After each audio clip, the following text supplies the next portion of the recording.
Hi, I'm Sarah, and I chose to research and write about nursing burnout for my final paper. This is both a personal issue and a global concern as it affects anyone who graces the doors of any healthcare facility. Burnout does not require and develop in any particular order. Nurses are often met with the barriers that we will discuss. The path to burnout is a rocky one and will lead to the downfall and demise of nursing, and hospital administrators and nursing leaders must take this seriously and enforce policies and procedures that will help nurses overall. Nursing burnout often starts with nurses entering the career field with a want to provide safe and effective care to their patients and develop as a nurse. One of the first barriers they could encounter is excessive workload. We saw an increase in just sick patients, critically ill from COVID-19 during the pandemic time. For about 2 years, just they went up and it hasn't stopped. Nurses are battling alarm fatigue daily, dealing with the crisis of just sick patients, alarms going off, and then the 12 plus hours they have to work to maintain their patient. It's intense, to say the least. Staffing is always a problem. Nurses and nursing in general are known for being critically short, and working in an department that is critically short leads to increased nurse to patient ratios, which is exhausting and daunting. Chronic stress and fatigue can develop on top of the traumatic situations that a nurse experiences daily. They will develop a mental health disorder, whether that's anxiety, depression, and or PTSD. This then bleeds into your family interactions and home life. You have a work family imbalance.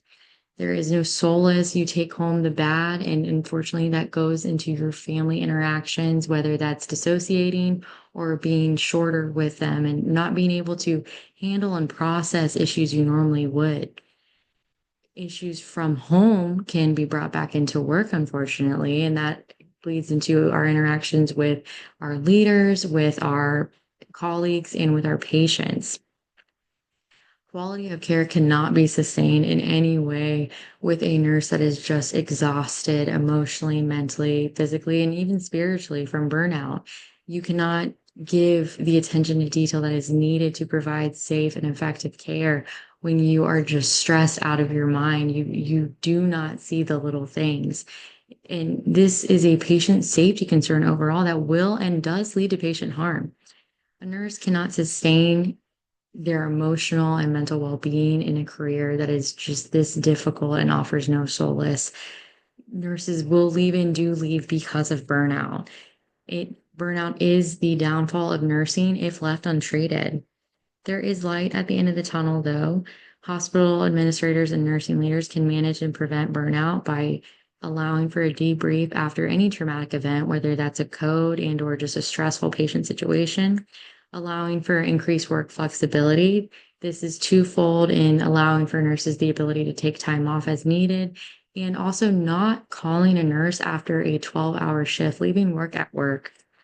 And overall, fostering and empowering nurses with a culture that is one for growth and development. You want to support the nurse in the long run and let them know that all of their hard work to that company, department, wherever is not in vain, that it means something and they will reap the rewards ultimately. And implementing these policies and procedures will ultimately safeguard nurses and help those currently suffering from burnout and those in the future. Just help manage this burnout. And hopefully, they won't even have to see this. And in closing sentences, the American Nurse Association provides resources to those experiencing burnout. All one has to do is visit Healthy Nurse, Healthy Nation. And I encourage all to let anyone who's in healthcare know that this is a resource to them. Thank you.